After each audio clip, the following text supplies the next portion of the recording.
Alright guys, meron po tayong weather report dito sa DOST ng Pag-asa. At panoorin po natin ang buong detalye dito kung may bagyo ba o wala.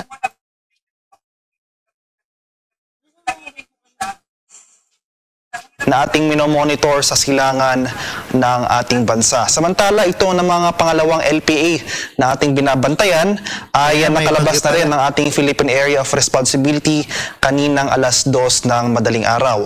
At kaninang 3 AM, huling namataan itong low pressure area na ito sa layong 600 kilometers kanluran ng Iba, Zambales.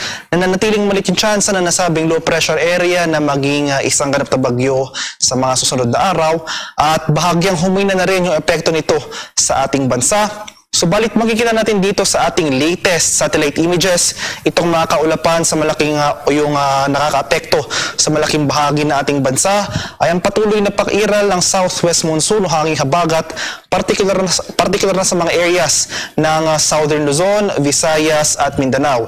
Samantala ito namang trough o extension nitong LPA sa labas ng ating area of responsibility ay nakakaapekto naman sa nalalabing bahagi ng Luzon, particular na sa Hilaga at gitnang Luzon. So buong Luzon at Visayas, makakaranas pa rin tayo ng mga kaulapan at mga pag-ulan, samantalang mas maaliwalas sa panahon ang ating mararanasan sa Mindanao, may chance pa rin tayo ng mga localized thunderstorms.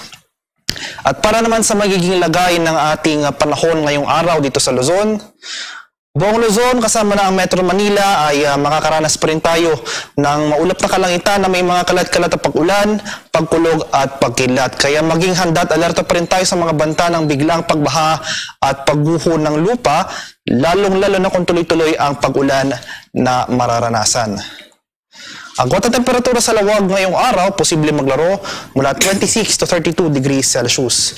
18 to 24 degrees naman dito sa Baguio City at 26 to 32 degrees Celsius sa Tuguegarao. Temperature forecast para sa Metro Manila ngayong araw ay mula 25 to 30 degrees Celsius. 23 to 28 degrees naman dito sa Tagaytay at 25 to 29 degrees Celsius sa Legazpi. Puerto Princesa at Calayan Islands, temperature forecast natin ay mula 25 to 30 degrees Celsius. Sa bahagi naman ng Visayas at Mindanao, buong Visayas, makakaranas pa rin tayo ng maulap na kalangitan at mataas na tsansa ng mga kalat-kalat na pag-ulan dahil pa rin sa epekto o ng pag-iral ng ating hanging habagat. Samantalang sa Mindanao ay generally fair weather conditions na ang ating inaasahan. May chance pa rin tayo ng mga pulo-pulong pag-ulan na may pagkulog at pagkilat sa dakong hapon hanggang sa gabi. At ngayong madaling araw pa lamang, may mga naobserbahan na tayong pag-ulan o thunderstorm activity sa ilang bahagi ng Eastern Visayas. Asahan natin na sa malaking bahagi ng Visayas, mas rarami pa yung mga areas na makakaranas ng kaulapan simula umaga hanggang sa tanghali at babagsak yung mga malalakas sa pag-ulan na dala ng kaulapan na ito pagsapit ng hapon hanggang sa gabi. Ang kwenta temperatura sa Iloilo ngayong araw, posible maglaro mula 25 to 30 degrees Celsius. 25 to 31 degrees naman dito sa Cebu at 26 to 31 degrees Celsius sa Tacloban. Temperature forecast para sa Cagayan de Oro ngayong araw ay mula 25 to 34 degrees Celsius at 25 to 33 degrees naman dito sa Davao at sa Zamboanga area. At sa kalagayan naman nating karagatan, wala pa rin nakataas na gale warning sa anumang baybay na ating kapuluan, kaya naman malayang makapalaot ang ating mga kababayang mangingisda at may mga maliliit na sasakyang pandagat. Iba yung pag-iingat pa rin sa ating mga kababayan na maglalayag sapagkat kung meron tayong offshore thunderstorm activity o yung mga pag-ulan sa ating mga dagat baybayin, asahan natin ang bahagyang paglakas ng ating mga hangin, kakibat nito ang pagtaas ng ating mga alon. At para naman sa ating 3-day extended weather outlook sa mga piling syudad ng ating bansa, simula bukas, araw ng Lunes at sa mga susunod pang mga araw, malaking bahagi ng Hilaga at gitnang Luzon ay mas makakaranas na tayo ng generally improving weather conditions. Unti-unti nagaganda ang ating panahon. So dito sa Metro Manila at Baguio City, for the next 3 days ay asan natin itong generally improving conditions. May chance pa rin pero tayo ng mga pag-ulan na dulot ng localized thunderstorms kadalasan sa hapon hanggang sa gabi.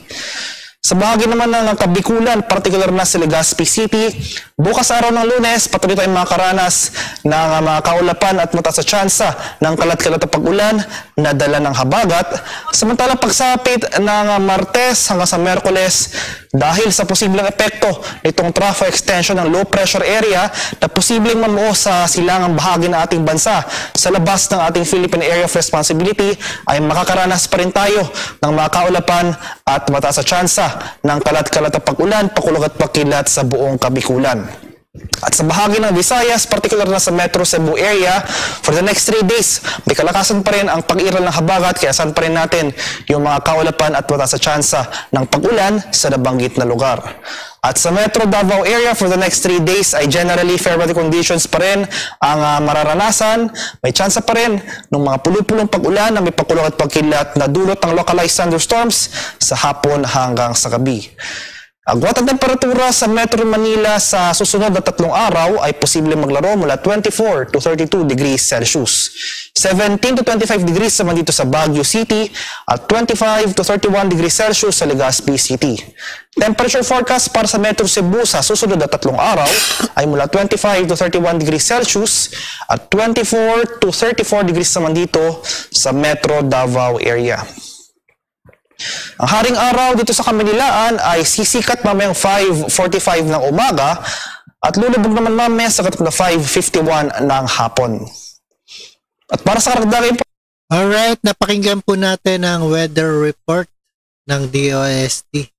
At ingat po tayo palagi, and God bless us all and peace out.